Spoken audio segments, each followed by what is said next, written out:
Ánima en pena, leyenda de San Luis Potosí.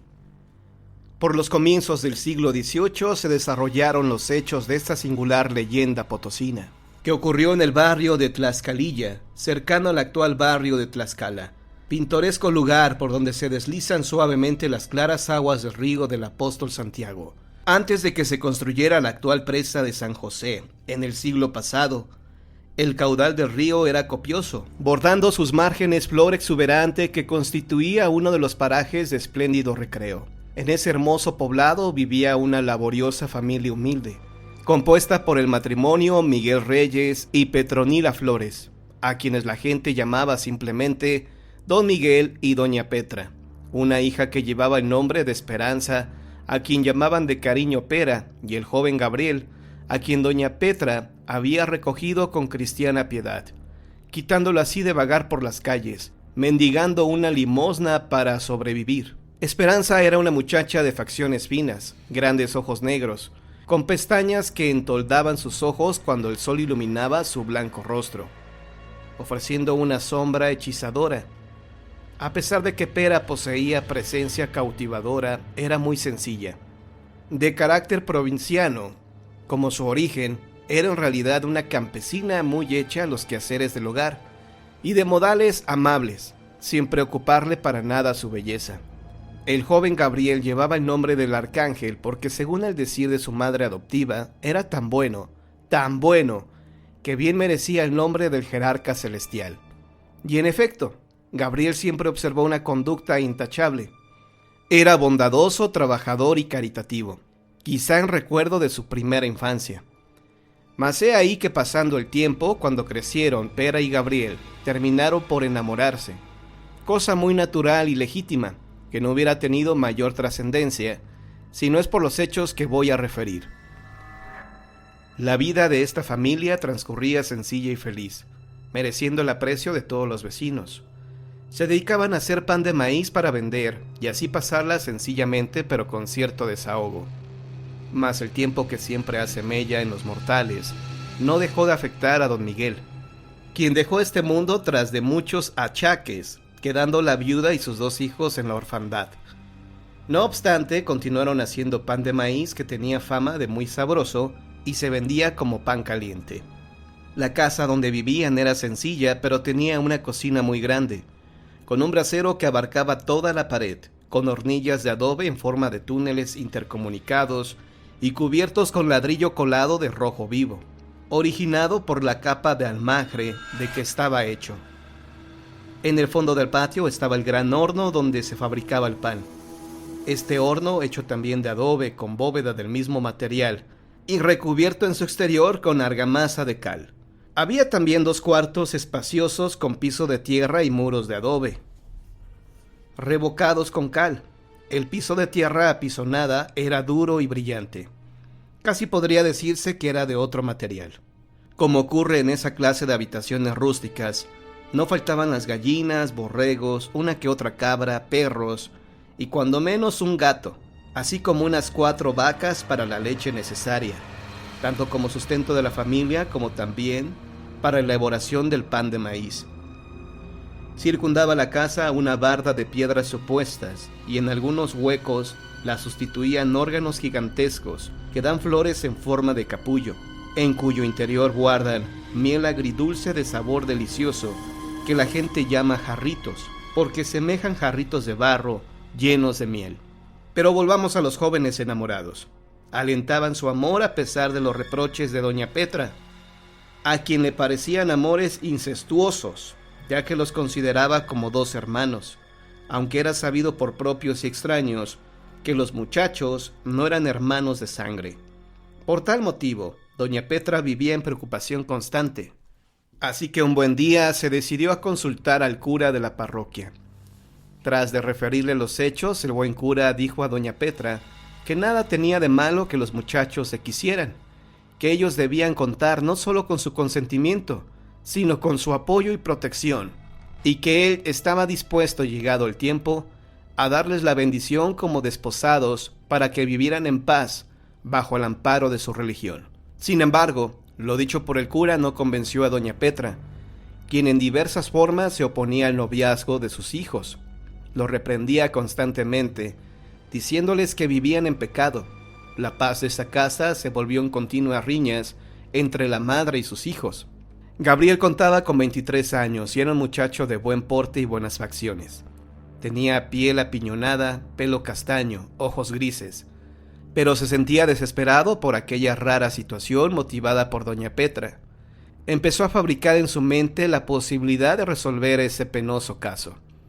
Se le veía pensativo, triste, de mal humor, y cuando Pera le preguntaba qué le ocurría, él siempre decía que nada, que todo iba bien, hasta que un día resolvió liberarse de aquella situación que no les permitía ser felices. Como casi todas las gentes del campo, en la casa de doña Petra eran madrugadores. Así, una tibia mañana del mes de abril de aquel siglo XVIII, muy temprano dijo Gabriel a Pera que estaría bien que ella fuera al centro de la ciudad para que se comprara tela para hacerse un vestido nuevo, en tanto que él iría al campo a traer un poco de aguamiel y a cazar algunos conejos para la comida. Si se tardaba, no debía Pera preocuparse. Así pues, la muchacha se dispuso a salir y tras de avisar a su mamá que iría a la ciudad, salió de la casa. La distancia hasta el centro era lejana, 3 o 4 leguas, mas ella era buena para caminar. En la ciudad anduvo viendo aquí y allá, comprando y disfrutando de las vendimias y de la bonita mañana de abril, pues no era frecuente que saliera sola. Por fin se dispuso a regresar, ya se aproximaba a su casa cuando vio con sorpresa que mucha gente se aglomeraba en la entrada. Apuró el paso y su sorpresa aumentó cuando vio que dentro de su propia casa también había gente. Un grupo de amigas la detuvo y trataron de tranquilizarla, pero ella se precipitó al interior, y grande fue su impresión al constatar que era su madre la que había sufrido una cruel desgracia al morir quemada, pues la encontraron con medio cuerpo dentro del horno. Los alguaciles, las autoridades, el vecindario se encontraban ahí perplejos, entristecidos por tamaña desgracia, pero no cesaba de llorar desesperadamente al saber que su querida madrecita, la buena de doña Petra, había muerto. Su pena se acentuaba debido a la ausencia de Gabriel, que aún no regresaba de cazar conejos. Por fin llegó Gabriel y también sorprendido lloró la pérdida de doña Petra. Trataba inútilmente de consolar a su amada Esperanza. Ahora quedaban solo los dos, pero algo alentaba su espíritu, porque Pera estaba ahí y se amaban. Tal vez ahora podrían encontrar la felicidad. Todos lamentaron la desgracia y los amigos trataban de consolar a los huérfanos. Desde el día siguiente, al de la sepultura, se empezó a rezar durante 9 días por el eterno descanso del alma de doña Petra. Transcurridos los cuales se sirvió a los asistentes una cena en la que se consumió vino y pan de maíz, pues era costumbre, y aún lo es en algunas casas, celebrar el final de los novenarios de difuntos con una cena rociada con vinos, puesto que tras de haber pedido al cielo por el descanso eterno del alma de una persona, ya no había motivo de pena, solo el consabido luto de vestidos negros. Sin embargo, las autoridades no quedaron muy conformes de la manera como falleció doña Petra. Por lo tanto, seguían haciendo investigaciones, preguntando aquí y allá por la forma de vida de la familia, inquiriendo si doña Petra guardaba algún dinero. Por fin descubrieron que efectivamente ella tenía buenos ahorros que evidentemente quedaron en poder de sus hijos, lo cual era muy normal. Mas las autoridades continuaron las investigaciones al saber que los hermanos lo eran solo de adopción.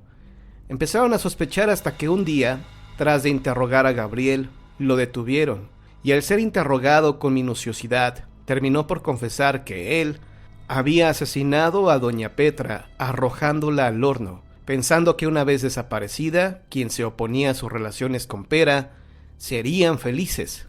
Naturalmente, esto originó la pérdida del amor de su novia y el castigo de la pena capital para él, que por cierto no se llevó a cabo, pues un día Gabriel se escapó del presidio y nunca jamás se volvió a saber de su paradero. Esperanza, por su parte, se refugió en el cuarto de la parroquia, sirviendo como cocinera del cura y haciendo pan de maíz. Pasaron los años, pasó mucho tiempo, y una noche oscura, fría, una de esas noches en que el cielo negro no permite ver el cintilar de las estrellas, un fuerte viento envolvió a la ciudad, y tras de oírse un tenebroso aullar de perros, se oyó un pregón triste que más parecía lamento. El pregonero vendía pan de maíz en forma de gorditas. Se oyó la voz lastimera. ¡Gorditas de cuajada! El pregón se escuchaba en todos los barrios de la ciudad al mismo tiempo. Mucha gente salió a comprar las gorditas de cuajada, que eran en verdad un verdadero deleite al paladar. La voz corrió como reguero de pólvora en la ciudad entera, donde a las 8 de la noche, la hora de las ánimas, un hombre vende ricas gorditas de cuajada. Durante mucho tiempo, todas las noches, a las 8 en punto, a la hora de las ánimas, se oyó el pregón, lamento del vendedor de gorditas. Lo curioso es que nadie se preocupó por saber quién era este hombre, así como nadie recordaba haberle visto el rostro. Pero si alguien guardaba para otro día las gorditas de cuajada, amanecían convertidas en ceniza. La gente comenzó a decir, es un ánima en pena, y se convirtió en el fantasma familiar de los potosinos. Todos decían, no tarde el ánima. Ya van a dar las 8 para comprar gorditas de cuajada. Se comprobó que el vendedor acudía a todos los llamados al mismo tiempo, donde quiera que se le solicitara. El embrujo duraba pocos minutos antes de que el hombre se despidiera con el famoso pregón lastimero. ¡Gorditas de cuajada! La gente aseguraba que aquel hombre era nada menos que Gabriel, ya que no expió su culpa por haber escapado del cadalso, y ahora volvía a pagar su deuda, deambulando por la ciudad en calidad de ánima en pena. Una borrascosa noche de invierno a las 8 en punto, se escuchó el pregón, esta vez más lastimero, seguido por un fuerte aullido de perros, pero ahora la voz tenía un eco femenino que no se sabía si lloraba o cantaba. El pregón se escuchó a 2 veces, una masculina y otra de mujer. A pesar del frío intenso, varias personas salieron de sus casas a comprar, mas la figura del pregonero y el eco de las 2 veces se perdieron en la distancia y nunca más se volvió a oír, a la hora de las ánimas, ¡Gorditas de cuajada! Quizá al cumplir su condena Gabriel se reencontró con Esperanza, quien por amor lo esperó siempre. Y al final, ambos entonaron el último pregón para encontrar la eterna felicidad juntos.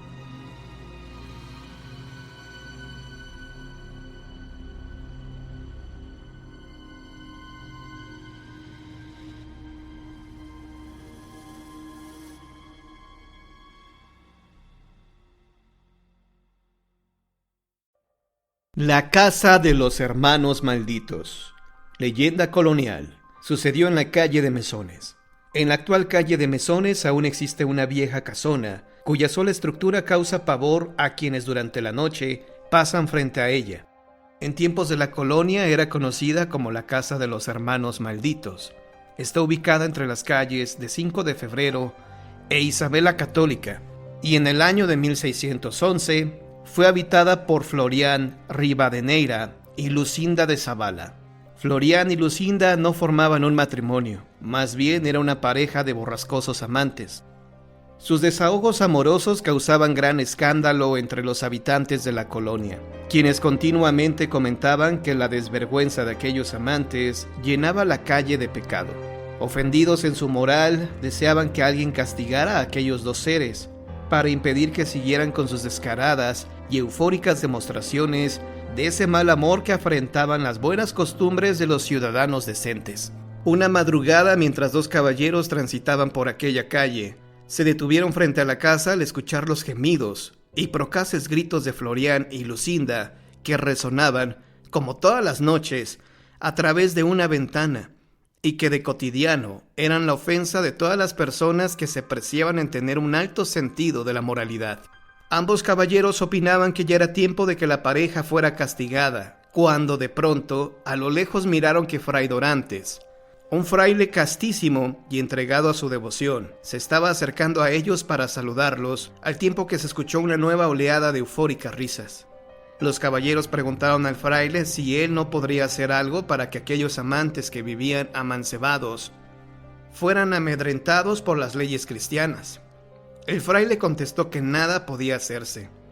pero que existía una justicia divina, que tarde o temprano alcanzaría a esos dos perversos pecadores. Dentro de aquella casa los días y las noches eran de continuo amor y francachelas, de risas y cantos. Se bebía vino y se hacía el amor en exceso. Era tanta la pasión, tan desbocado ese cariño, que hasta los sirvientes que llegaron a sorprender a Florián Ribadeneyra y Lucinda de Zavala retrocedían espantados y se escondían tras las grandes cortinas de terciopelo rojo que cubrían las altas ventanas y puertas. Y lo que fuera un escándalo y asombro para los moradores de la colonia, un día se convirtió en gran incertidumbre, ya que de pronto, noche a noche, la casa permaneció en silencio, como si nadie la habitara. Hasta que semanas después escucharon unos espantosos gritos que hicieron salir a los vecinos. Vieron a un hombre en el balcón de la casa gritando: ¡No! ¡No, por favor, amada mía! ¡No! ¡Voy hacia ti! ¡Voy hacia ti! Aquellas personas fueron las últimas en ver a Florián Ribadeneyra. Cuéntase que después de este acontecimiento, la casona permaneció en silencio rodeada de sombras. El único vestigio de vida lo daba un criado que durante algún tiempo salió por las noches a encender la luz de un farol, pero un día, al igual que la demás servidumbre, también la abandonó. El criado se perdió entre las calles de la capital de la Nueva España sin que nadie lo hubiera podido interrogar. Pero cuenta la leyenda que aquel criado fue a la casa del licenciado don Miguel Osornio y Huicochea, apoderado al parecer de Florián Ribadeneyra. Le entregó las llaves de la vieja casona y un sobre cerrado. La extraña desaparición de los dos fogosos amantes llegó a oídos de las autoridades virreinales, que comenzaron a investigar para aclarar el misterioso acontecimiento. Hicieron llamar al licenciado don Miguel Osornio y Huicochea, quien en su declaración expuso: Solo puedo decirles que supongo que los dueños de la casa están en el Perú, ya que de acuerdo a las instrucciones escritas que me entregó el criado del caballero Ribadeneyra, envía ya el dinero fruto de la venta de sus bienes, y en cuanto la casa sea vendida, de igual forma enviaré el dinero. La autoridad principal del juzgado virreinal le preguntó si acaso estaba enterado de los rumores que giraban alrededor de la casa, ya que la gente decía que estaba maldita y que en su interior espantaban. El licenciado Osornio contestó que solo eran rumores. El señor oidor repuso que desde hacía tiempo la justicia debió haberse encargado de castigar a esos perversos amantes. Sus amores pecadores insultaban a Dios y a la gente decente. Agregó que posiblemente habían sido asesinados, ya que por las noches se escuchaban gritos y ruidos extraños. Así pues, la autoridad le pidió al licenciado Osornio que entregara las llaves de la casa para llevar a cabo una investigación del caso. Cuando los alguaciles fueron a la casona de los amantes, no encontraron ninguna huella de violencia. Así transcurrió el tiempo y la casona tampoco pudo ser vendida. Pero los rumores acerca de los fantasmas que la habitaban siguieron en aumento. Posteriormente, en el mes de abril de 1614, a la Nueva España llegaron el viejo hidalgo don Cosme Jiménez Catalán y sus dos hijos Cosme y Cecilia. Se hospedaron en una posada que existió por las calles de Valvanera, donde fueron visitados por su amigo don Pedro de Alcántara. La intención del viejo Cosme era casar a sus hijos con gente importante de la Nueva España. Pedro de Alcántara comentó que no le sería difícil encontrar buenos partidos para sus hijos, ya que ambos provenían de muy buena cuna. Posteriormente, don Pedro preguntó a don Cosme que le habían informado que estaba interesado en comprar la casa de Mesones. Don Cosme contestó que ya la había comprado. ¿Pero cómo? ¿No sabe usted que se dice que está habitada por dos espíritus en pena? ¿Acaso no cree en la existencia de seres malignos? Don Cosme contestó que él solo creía en Dios, que era cristiano al igual que sus hijos, y que ninguno de los tres era supersticioso. Don Pedro insistió en la existencia de tales seres, pero don Cosme no le creyó. El 19 de septiembre de ese año, don Cosme Catalán y sus dos hijos ocuparon la vieja casona. Cuando Cecilia y Cosme estuvieron instalados en sus respectivas recámaras, cada uno de ellos sintió una extraña sensación. El cuerpo de Cecilia se estremeció con un desagradable escalofrío. «Oh, Dios mío», pensó, «de pronto he sentido un raro presentimiento. No sé, quizá... sí, eso debe de ser. Seguramente esta casa ha estado tanto tiempo deshabitada que...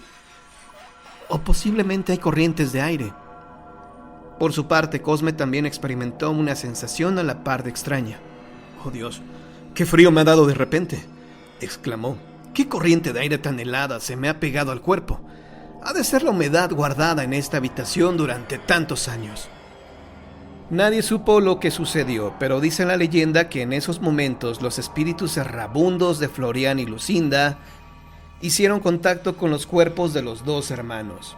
Y en efecto así sucedió, ya que aquellos espíritus malditos y condenados a vagar por la casona encontraron en Cosme y Cecilia los cuerpos físicos que necesitaban para materializarse. Durante las siguientes 2 semanas no sucedió nada. Al contrario, don Cosme estaba muy entusiasmado con los preparativos de la fiesta, donde presentaría a sus hijos ante personas importantes de la alta sociedad de la Nueva España. Pero esa misma noche, mientras don Cosme bebía su acostumbrada copa de vino caliente, creyó escuchar voces en la planta baja y, alumbrándose con una vela, bajó las escaleras para reprender a sus hijos por el escándalo que estaban provocando. Pero cuando llegó a la estancia se quedó mudo, estupefacto. Ahí estaban sus 2 hijos besándose y riendo como lujuriosos amantes. Cecilia decía entre risas: «Bésame, Florian, no te detengas». Y Cosme a su vez decía: «Lucinda mía, tu risa me incita al amor, te amo». Don Cosme, alarmado e incrédulo, fuera de sí, gritó desesperado que en nombre de Dios se detuvieran, y les pidió una explicación para aquella irregular conducta. Los hermanos enmudecieron y quedaron inmóviles en el preciso instante en que fueron sorprendidos por su padre. Ella perdió el conocimiento y Cosme se desvaneció sobre un sillón. Entonces don Cosme se acercó a su hija para reanimarla al momento que Cosme volvió en sí sin poder entender lo que había sucedido. Cuando vio a su hermana desmayada, consternado preguntó a su padre qué sucedía con Cecilia. El abatido padre respondió que en nombre del cielo le gustaría saberlo. En ese instante Cecilia volvió en sí, sin tampoco entender. Entonces don Cosme les pidió que fueran a sus habitaciones a rezar. A la noche siguiente don Cosme nuevamente comenzó a escuchar risas y frases amorosas, llenas de lujuria, pero esta vez acompañadas de música. La sorpresa del anciano no tuvo límite, ya que de antemano sabía que Cosme, su hijo, nunca aprendió a tocar la guitarra.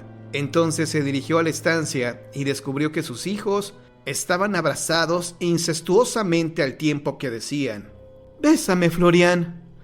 «Te amo, Lucinda». Y no cesaban de reír desbordando lujuria. Una vez más don Cosme exclamó horrorizado: «¡En nombre de Dios, sepárense!». Y cuando se acercó a ellos, nuevamente se desmayaron.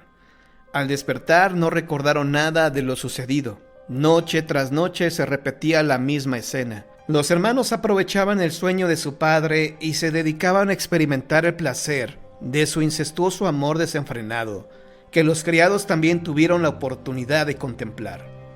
La indiscreción de los sirvientes hizo que aquel pecado trascendiera en la colonia y fuera comentado por sus moradores. Nuevamente, como antaño, las personas que pasaban frente a la casa apresuraban su caminar para evitar permanecer mucho tiempo cerca de la casa maldita. Don Cosme, desesperado, solicitó la ayuda del santo varón Fray Baltasar de Rebollo para que juntos desentrañaran el motivo del ignominioso pecado que estaban cometiendo sus amados hijos. Fray Baltasar, después de escuchar el relato del preocupado padre, le explicó que todo cuanto estaba ocurriendo en su casa se debía a que sus hijos habían sido poseídos por los espíritus errantes y malditos de 2 amantes borrascosos que vivieron en esa casa y cuyos descarados amores alarmaron a Dios y a los habitantes de la Nueva España. Llamábanse Florian y Lucinda. Don Cosme, exaltado, se dio cuenta que eran los mismos nombres que adoptaban sus hijos por las noches. Fray Baltasar le dijo que solo existía una solución para terminar de una vez con la demoníaca posesión. Uno de sus 2 hijos debía morir. Don Cosme estaba convencido de que el único medio para terminar con aquella situación era dar muerte a su propia hija. Salió del convento rumbo a su casa pensando en las palabras del fraile. Y esa misma noche, mientras sus hijos una vez más seguían besándose y acariciándose, poseídos por aquellos espíritus perversos, don Cosme se escondió tras una cortina portando en sus manos un arco tensado y listo para disparar una flecha. Con toda la amargura que puede sentir un padre, no tuvo más remedio que disparar aquella flecha que dio directo en el corazón de Cecilia. Se escuchó un gemido interminable y Cecilia cayó al suelo. Cosme, poseído aún por el espíritu maligno de Florian, gritó de dolor. ¡No! ¡No!